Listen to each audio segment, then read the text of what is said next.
Je veux te parler de quelque chose, ok ? Est-ce que c'est ok si on parle ? Ok, alors voilà, pourquoi disons-nous tous ok ? Tu sais, certaines des choses que l'on dit viennent si naturellement qu'il est dur de croire qu'il y a un temps où ces mots n'existaient pas.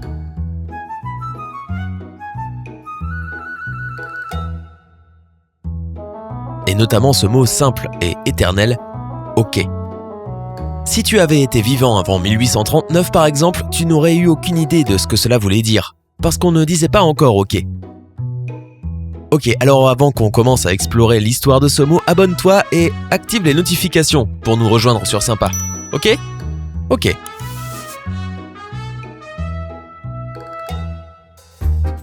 Ok doit bien être une des expressions les plus utilisées dans le monde. Ce n'est pas spécifique à une région, une langue ou même une situation particulière. Tu l'utilises pour montrer que tu as compris le message, comme quand ton chef te dit « Hey, j'ai besoin que tu m'envoies une copie de ce rapport » et que tu réponds bon, ok.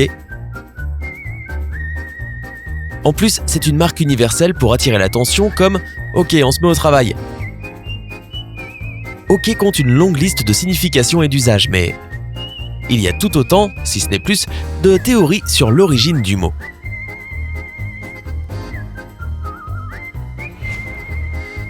La première théorie est purement linguistique.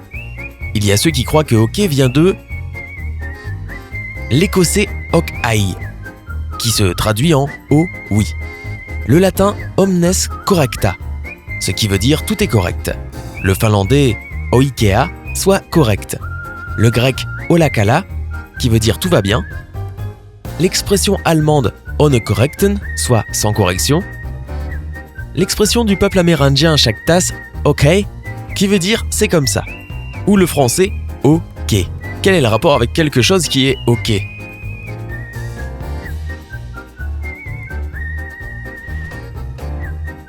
Eh bien, un bateau qui arrive à bon port est forcément ok.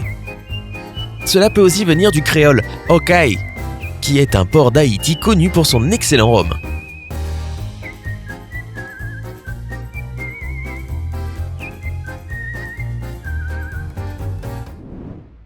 Ensuite, certaines explications sont liées à des événements historiques.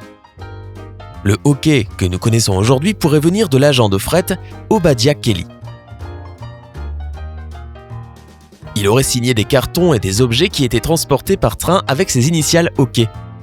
Une autre personne connue avec les mêmes initiales était Old Keokuk, un Amérindien membre de la nation Sauk et Fox.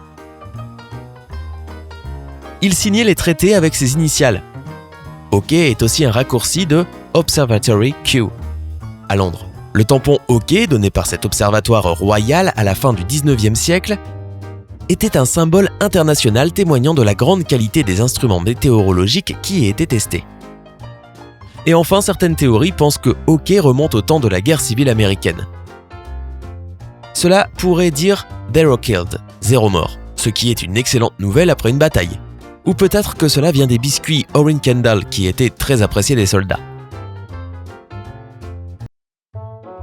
Ce n'est que dans les années 1960 qu'un scientifique a consacré plus de temps sur des recherches pour trouver la véritable origine du mot « ok ». Cet homme était Allen Walker Reed, un linguiste américain et professeur d'anglais à l'Université de Columbia. Il a observé les théories linguistiques, retracé le passé aussi loin qu'il pouvait et a partagé ses trouvailles dans une série d'articles publiés entre 1963 et 1964. D'après Dr. Lawrence R. Horn, une professeure de linguistique et de philosophie à Yale, la conclusion de Reed reste l'origine la plus crédible à nos jours. Quelle était sa fameuse découverte ? Tout a en fait commencé avec une blague dans un journal en 1839. En fait, les journaux dans les années 1830 comptaient beaucoup d'abréviations drôles ou satiriques. Par exemple, il y a ISBD, It shall be done, ce sera fait. RTBS, Remains to be seen, reste à être vu, et SP, Small potatoes, petites pommes de terre. Regarde celle-ci, utilisée dans un journal de New York de 1839. OKKBWP pour dire One kind kiss before we part. Un beau baiser avant qu'on se sépare. C'était aussi une époque où les fautes de frappe délibérées étaient appréciées. On a par exemple KY pour no use, KG pour no go et OW pour All Right. Et toi qui pensais que les abréviations cool étaient apparues avec Internet ?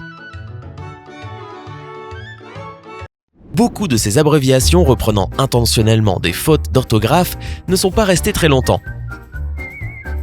Mais pour OK, elle a survécu. Elle a fait sa première apparition le 23 mars 1839 dans un éditorial humoristique du Boston Morning Post. Il était destiné à une organisation appelée Anti-Bell Ringing Society, qui s'était formée pour rire contre la nouvelle interdiction de sonner des cloches à l'heure du dîner dans la ville. Dans cet article, l'éditeur écrit l'abréviation OK pour All Correct. Tout est correct. À ce moment, c'était assez courant d'imprimer All Correct en entier quand on voulait montrer que tout était bien en ordre.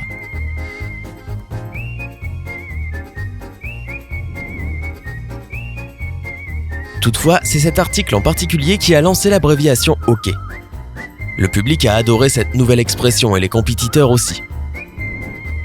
À la fin de l'année, OK s'était transmis dans tous les journaux de la côte est des États-Unis comme dans le Boston Evening Transcript, le New York Evening Tatler et la Philadelphia Gazette.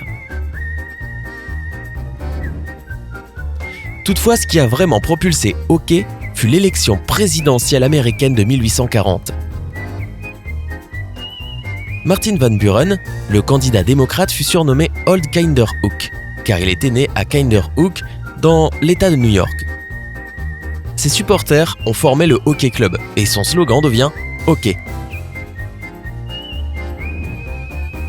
Tout s'est un peu emballé, comme dans toute campagne présidentielle. La partie adverse des Républicains a commencé à utiliser « OK » dans d'autres contextes en parlant des démocrates.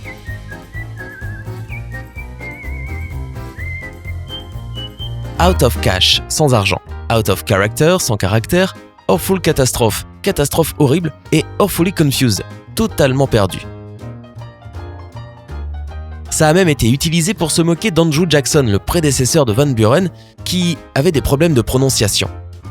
C'est sûrement la raison pour laquelle cette expression aujourd'hui inoffensive s'est retrouvée dans le dictionnaire des mots vulgaires en 1864. OK pourrait être resté à l'état de slogan de campagne et de blague, mais il a une nouvelle fois eu de la chance.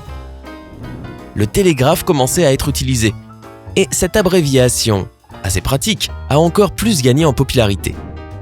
Dans les années 1870, les opérateurs de télégraphe l'utilisaient comme réponse standard pour indiquer qu'ils avaient reçu une transmission. La culture populaire a aussi commencé à utiliser cette expression. Rodgers et Hammerstein l'ont incluse dans leur comédie musicale de 1943, Oklahoma, en déclarant que l'État était OK. Le livre I'm OK, You're OK, publié par Thomas Harris en 1967, est devenu un des guides de développement personnel les plus connus. Même si nous connaissons la théorie scientifique reconnue pour expliquer l'origine de OK, c'est quand même assez cool qu'il y ait tant d'autres théories. Voilà ce qui rend l'expression si répandue. Le nombre de langues et de pays qui ont affirmé avoir joué un rôle important dans sa création démontre sa popularité et son importance pour le monde entier.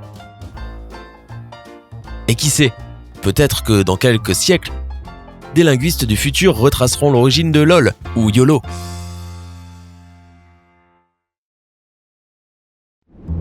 Quelle abréviation utilises-tu le plus ? Dis-nous dans les commentaires. N'oublie pas d'aimer et de partager la vidéo avec tes amis et abonne-toi pour rester avec la famille sympa, ok ?